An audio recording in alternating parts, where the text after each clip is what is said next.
In 1, Brady Boy's customer needed to remember which stopcock to turn off, or as we can see, standard ISO with a bloody flexi on it. So look what they did, they printed out the picture and framed it. Now it's one thing printing it out and framing it, but what a beautiful ornate frame. In 2, this is the definition of chucking it in.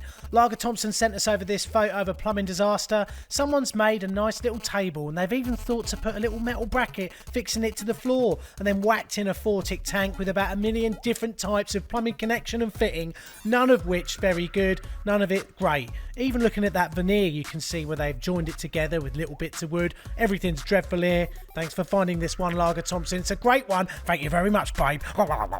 In 3, Leon Gardner sent this one over. This is an imploded tank. You tend to get this if you've got very thin copper cylinder tanks, kind of like the modern ones. And what happens is when you drain the system out, there's usually a blocked vent. So that means it's not at atmospheric pressure. Therefore, as soon as you start opening a tap or something, the only way for it to allow that pressure to equalise is to suck it through the walls of the copper. And obviously, copper ain't going to let that happen. And this is what you end up with. Great find, Leon. Plumbing disaster, but one we can all learn from as well. Please pop over to the Plumber Parts YouTube channel to watch the whole video, see more plumbing disasters and learn more in plumbing tutorials as well.